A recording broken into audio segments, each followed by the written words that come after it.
தமிழுக்கும் தமிழனுக்கும் வணக்கம்.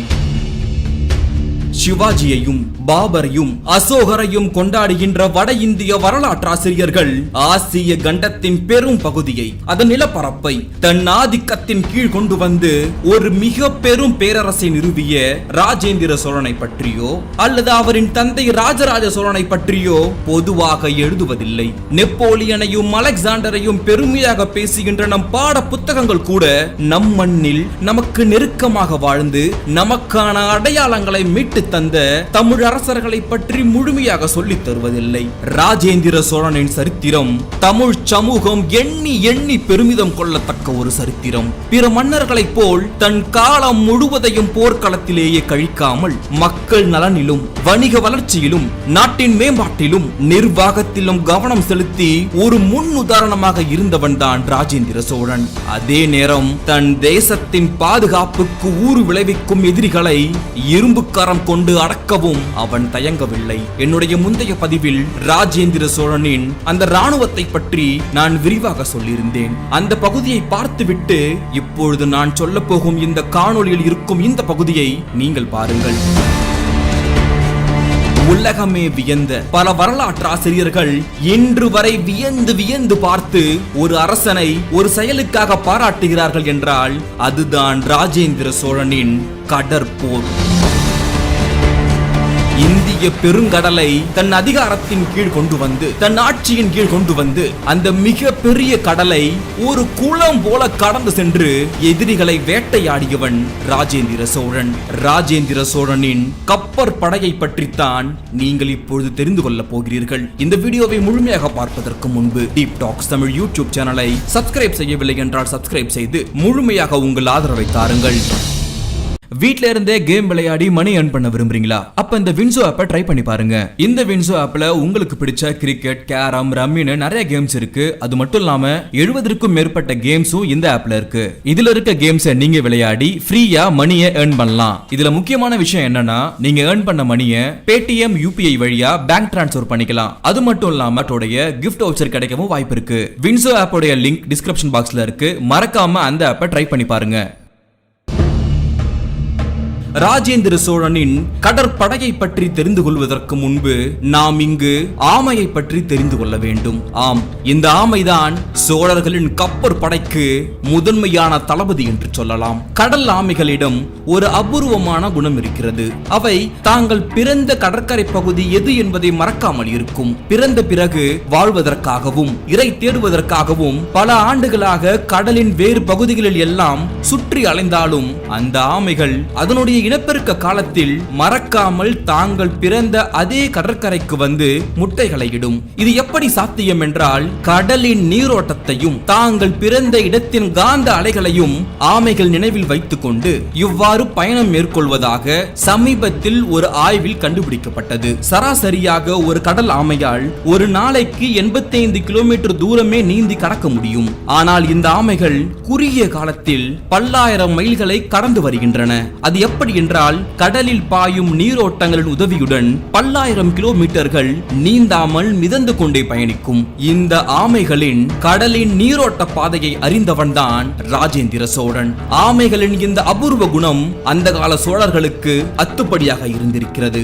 இந்த ரகசியத்தின் மூலமாகத்தான் அவர்கள் தங்களது கடல் பயணத்திற்கு ஆமைகளை வழிகாட்டியாக கொண்டு அந்த பெருங்கடலில் மிக எளிதாக பல மைல் தூரம் பெரிய படகுகளில் அவர்கள் பயணித்தார்கள். கீழே காற்று எந்த திசையில் வீசுகிறது, ஆமைகள் செல்லும் கடல் நீரோட்டம் எப்படி இருக்கிறது என்பதையெல்லாம் மிகச் சரியாக கணக்கிட்டு அதன் அடிப்படையில் அவர்கள் படகை செலுத்தும் பொழுது படகு இயற்கையாகவே அந்த காற்றில் அந்த நீரோட்டத்துடன் இழுத்துச் செல்லப்பட்டு தன்னுடைய இலக்கை அடைந்துவிடும். இந்த நுணுக்கத்தின் அடிப்படையில் தான் அவர்களின் கடல் பயணம் மேற்கொண்டு அரிய பல சாதனைகளை சோழர்கள் அரங்கேற்றினார்கள். கடல் படையெடுப்புக்கு ஏற்றது வங்க கடலில் வடகிழக்கு காற்று ஓயும் காலம். இந்த காலநிலை மார்கழி மாதத்தின் இறுதியில் ஆரம்பமாகும். அப்போது வங்கக்கடலில் புயல்கள் முடிந்து கடல் காற்றோட்டம் கடல் அமைதி நிலையை அடைந்திருக்கும். அப்பொழுதுதான் போருக்கு ஆயுத்தமாகும் கப்பற்படைகள்.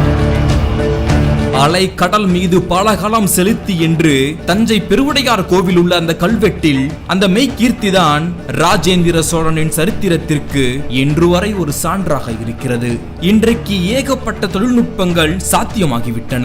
திசை காட்டும் கருவி, எதிரிகளின் தொலைதூர செயல்பாடுகளை கண்காணிக்கும் கருவிகள் எல்லாம் வந்துவிட்டன. அக்காலத்தில் இயற்கையின் திசையில் தான் பயணம் செய்ய வேண்டும். கடலின் தன்மை அறிந்து, காற்றின் வாசனை உணர்ந்து, ஆமைகளின் நீரோட்டத்தை புரிந்து கொண்டு மனிதனை இயக்கும் கப்பல்களில் பயணிக்க வேண்டும். பயணம் என்றால் சாதாரண பயணம் இல்லை. பல்லாயிரம் வீரர்கள், பல்லாயிரம் டன் எடை கொண்ட அவர்களின் தளவாடங்கள், யானைகள், குதிரைகள் அனைத்தையும் சுமந்து செல்லும் அளவிற்கு அவர்களின் கப்பல்கள் இருக்க வேண்டும். அவ்வளவு ஏற்பாடுகளையும் உருவாக்கிதான் பல ஆயிரம் கிலோமீட்டர்கள் கடலில் கடந்து சென்று பல நாடுகளையும் தீவுகளையும் ஏராளமான கடற்பரப்புகளையும் வென்று திரும்பியது ராஜேந்திரனின் கப்பற்படை. அக்காலத்தில் மிகவும் உறுதியான பாதுகாப்பான களங்கள் கட்டுவதில் மாலத்தீவு மக்கள் பெயர் போனவர்கள்.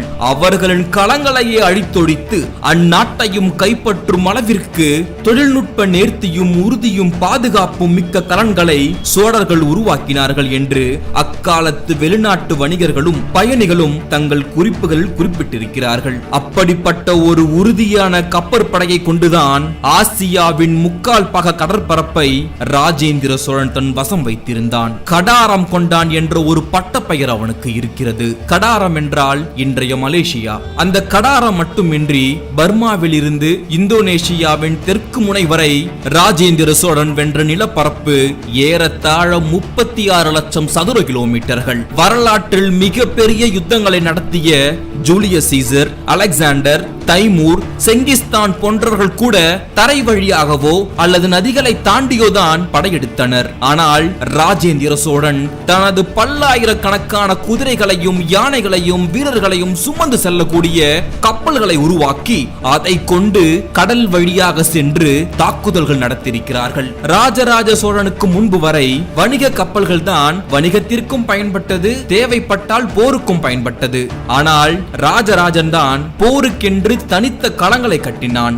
ஆனால் ராஜேந்திரன் ஒருபடி மேலே போய் தன் கப்பற்படையின் செயல்பாட்டை எளிதாக்க தன்னுடைய தலைநகரை கொள்ளிடக்கரைக்கு மாற்றினான். ராஜேந்திரனின் அந்த கப்பற்படை ஒரு கடற்படை ராணுவமாக செயல்பட்டது.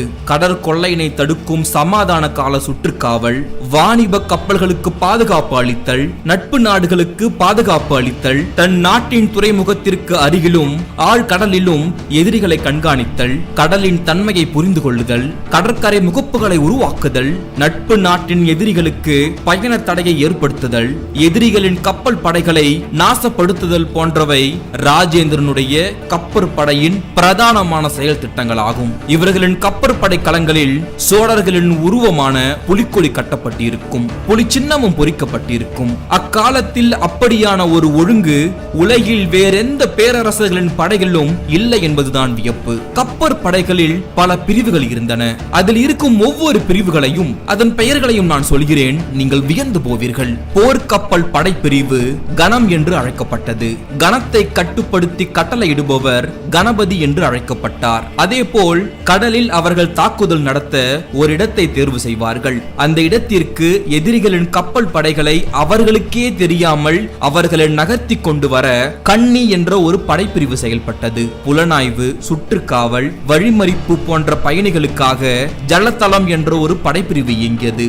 ஒவ்வொரு ஜலத்தள படையிலும் 5 பிரதான போர்க்கப்பல்கள், 3 துணை மற்றும் விநியோக கப்பல்கள், 1 அல்லது 2 ஆயுத கப்பல்கள் இருந்தன.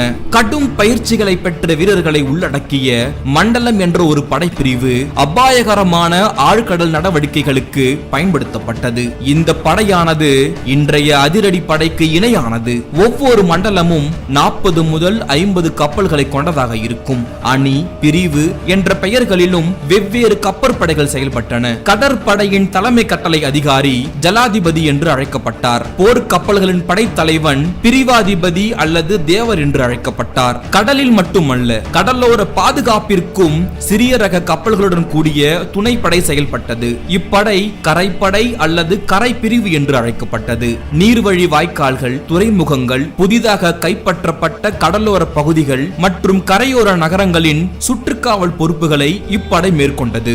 எப்படி இன்றைய கடலோர பகுதிகளில் கப்பற்படைகள் செயல்படுகிறதோ அதையெல்லாம் 1000 வருடங்களுக்கு முன்பு ராஜேந்திர சோழன் நிகழ்த்தி காட்டிவிட்டான். படைகளின் பெயர்களை பார்த்தோம். அதேபோல் போர் கப்பல்களிலும் பல்வேறு சிறப்பு வசதிகளை உருவாக்கி வைத்திருந்தான் ராஜேந்திர சோழன். கப்பல்களை உருவாக்க, அந்த களங்களை உருவாக்க ஆதி தொழில்நுட்பத்தையே சோழர்கள் பயன்படுத்தினார்கள். அவர்கள் உருவாக்கிய கப்பல்களை லசிரா என்று பெயரிட்டு எழுதுகிறார்கள் அரேபிய பயணிகள். மரத்துண்டுகளை ஒன்றோடொன்று இணைத்து தேங்காய் மட்டையில் திரிக்கப்பட்ட கயிறால் கட்டி கப்பல்கள் உருவாக்கப்பட்டன. பல்லாயிரக்கணக்கான கப்பல்கள் சோழ பேரரசுக்கு உட்பட்டு கடலில் மிதந்தன. லதாரணி என்ற பெயரில் உருவாக்கப்பட்ட கப்பல்கள் ஆழ்கடல் போரில் ஈடுபடும் வகையில் வடிவமைக்கப்பட்டது. சிறிய போர் மற்றும் வழித்துணை கடமைகளை செய்யும் வகையில் லூலா என்ற கப்பல் உருவாக்கப்பட்டது. வஜிரா என்ற பெயரில் சிறிதளவு ஆயுதம் தரித்த விரைவான தாக்குதலுக்கான போர் கப்பல்கள் தயாரிக்கப்பட்டன. பெரிதளவில் ஆயுதம் ஏந்தி கொண்டு 2க்கும் மேற்பட்ட இலக்குகளில் சண்டையிடக்கூடிய போர்க்களங்கள் லதிரிசடை என்ற பெயரில் உருவாக்கப்பட்டன. அதேபோல் 3 பாய்மரங்கள் கொண்ட காற்று திசையை பொருட்படுத்தாது பயணிக்கக்கூடிய பெரிய கப்பல்களுக்கு அக்ரமண்டம், நீலமண்டம், சர்பமுகம், கலப்பின கப்பல் என பெயர் வைத்திருந்தார்கள். அதேபோல் வர்த்தக பொருட்களை நீர்நிலைகளில் ஏற்றிச் செல்லக்கூடிய பெரிய படகிற்கு பற்றி என்று பெயர். மேலும் ஒற்றை பாய்மரம், துடுப்பு ஆகியவற்றுடன் கூடிய நடுத்தர அளவிலான படகுகளுக்கு அம்பி என்று பெயர். இப்பொழுது நான் சொன்ன பல பெயர்கள் தமிழ் பெயர் போல் இல்லை. அதற்கு காரணம் சோழர்களின் கப்பற்படை பற்றி அரேபியர்கள் தான் அவர்களுடைய குறிப்பில் எழுதி வைத்திருக்கிறார்கள். அரேபியர்களின் மனதில் புகுந்த அந்த தமிழ் சொல் அரேபிய மொழி கலப்போடு அவர்களுடைய குறிப்பில் அது ஏறியது. அதனால்தான் கப்பல்களின் உண்மையான பெயர்கள் சற்று மருவி இருக்கிறது. போர் பணிகள் மற்றும் வணிக பணிகளுக்கு பயன்படும் மிக புராதன துறைமுகமாக காவேரி பூம்பட்டினம் விளங்கியது. அது மட்டுமில்லாமல் பாண்டிச்சேரியில் உள்ள அரிக்கமேடு, மாமல்லபுரம், நாகப்பட்டினம், குளச்சல், கொர்க்கை, கடலூர், தூத்துக்குடி போன்ற துறைமுகங்களையும் ராஜேந்திரனின் கப்பற்படை பயன்படுத்தியது. தரைப்படை, குதிரைப்படை, யானைப்படைகளை போலில்லை கப்பற்படை. அலைகள், காற்று, நீரோட்டம் என பெருமளவு இயற்கையின் போக்கிலேயே இயங்க வேண்டியிருக்கும். சுற்றிலும் நீர், ஆனால் துளி நீரை பயன்படுத்த முடியாது. கடலில் கப்பலை இறக்கிவிட்டால் வெளி உலகம் தெரியாது. ஒரு பொருளும் கடலில் கிடைக்காது. ஆக எல்லாவற்றையும் கப்பலில் பத்திரப்படுத்த வேண்டும். குறிப்பாக உணவு. பல லட்சம் வீரர்களுக்கான உணவுகள் கப்பலிலேயே தயாரிக்கப்பட்டன. வீரர்களுக்கு மட்டுமல்ல, அந்த யானைகளுக்கும் குதிரைகளுக்கும் உணவுகள் அங்கே தயாரிக்கப்பட்டன. நீங்கள் நன்றாக ஒரு விஷயத்தை யோசிக்க வேண்டும். இன்றைய காலகட்டத்தில் நாம் கப்பலுக்கு சென்றால் கண்டிப்பாக அதில் பயணிக்கும் பல பேருக்கு வாந்தியும் மயக்கமும் ஏற்படும். அதே போல்தான் விலங்குகளுக்கும். கடல் பயணத்தை அது மேற்கொள்ளும் பொழுது அதையும் மீறி தனது கட்டுப்பாட்டை அது இழக்க நேரிடும். கொஞ்சம் யோசித்து பாருங்கள். நிலத்தில் யானைகள் மருண்டு போனாலே நம்மால் சமாளிக்க முடியாது. ஒருவேளை கப்பலில் இருக்கும் அந்த யானைகளுக்கு மதம் பிடித்து விட்டால் மொத்த கலனும் நாசமாகிவிடும். ஆக அந்த யானைகளுக்கும் குதிரைகளுக்கும் கடற்பயணம் பழக்கப்படுத்தப்பட்டது. நிலத்தில் நடக்கும் போரில் பயன்படுத்தப்படும் யானைகள் கப்பற்படையில் பயன்படுத்தப்படுவதில்லை. ஆக தனியாக யானைகளுக்கும் குதிரைகளுக்கும் கப்பல் பயணத்திற்காகவே பயிற்சி கொடுத்திருந்தார்கள் சோழர்கள். சோழ தேசத்து உணவு பண்பாடு வண்ணமயமானது. இவர்களின் பிரதான உணவே சோறுதான். அரிசி, பருப்பு, கடலை, நெய், எண்ணெய், சர்க்கரை, உப்பு, புளி, ஏலக்காய், மிளகு, கடுகு, சீரகம், கசகசா, காய்கறிகள், மருந்துக்காகவும் சமையலுக்காகவும் ஏராளமான தேங்காய்கள். கடல் நீரை குடிக்க முடியாது. ஆக குடிக்கவும், சமைக்கவும், குளிக்கவும் நல்ல நீர் என இவை அனைத்தும் கப்பல்களில் ஏற்றப்பட்டன. சில இடங்களில் ஒரு கப்பல் முழுவதுமே முழுக்க தண்ணீர் நிறைந்த கப்பலாகவே செயல்பட்டிருக்கிறது. பெரும்பாலும் போர்க்காலங்களில் வீரர்களுக்கு கஞ்சியே வழங்கப்பட்டது. அரிசி, மிளகாய், சுக்கு மற்றும் மாதுளம்பழங்களை கொண்டு தயாரிக்கப்பட்ட புளிப்பு கஞ்சியும் பருப்பில் செய்யப்பட்ட வடகமும் தான் வீரர்களுக்கு வழங்கப்பட்டது. அதேபோல் பெரிய பெரிய ஜாடிகளில் இஞ்சி, மிளகாய், எலுமிச்சை, மாங்காய் ஊறுகாய்கள் எடுத்து செல்லப்பட்டன. வீரர்களுக்கு சத்தான உணவு வேண்டும். அவர்கள் சத்தான உணவு சாப்பிட்டால்தான் வீரமாகவும் தைரியமாகவும் ஆரோக்கியமாகவும் இருப்பார்கள். ஒரு சில கப்பல்களில் காய்கறிகள், இறைச்சி, பால் தேவைக்காக எருமைகளும் செம்பரி ஆடுகளும் ஏற்றிச் செல்லப்பட்டன. கடலில் இருந்து மீன்களும் பிடித்து சமைக்கப்பட்டன. ஆக ராஜேந்திர சோழன் தன்னுடைய படையில் இருக்கும் ஒவ்வொரு வீரர்களையும் பார்த்து பார்த்து கவனித்துக் கொண்டான். அதனால் ஏற்பட்ட அந்த நன்றியின் காரணமாக, நாட்டின் மீது இருக்கும் அந்த வெறியின் காரணமாக, மன்னரின் மேல் இருக்கும் அந்த விசுவாசத்தின் காரணமாக தன் உயிரையும் துச்சமாக நினைத்து ஒவ்வொரு போர்களிலும் தன் உயிரையே பணயம் வைத்து போரிட்டார்கள் சோழ வீரர்கள். நாம் எளிதாக ஒரு வரியில் முடித்து விடலாம். கப்பற் படைகளை கொண்டு ஆசியாவின் பெரும் பகுதிகளை ராஜேந்திர சோழன் ஆண்டான் என்று சொல்லிவிடலாம். ஆனால் அந்த கப்பற் படையை அவன் எப்படி பயன்படுத்தினான், எப்படி உருவாக்கினான், எப்படி செயல்முறைக்கு கொண்டு வந்தான், அதை வைத்து எதையெல்லாம் சாதித்தான் என்பதைதான் இப்பொழுது நீங்கள் தெரிந்து கொண்டீர்கள்.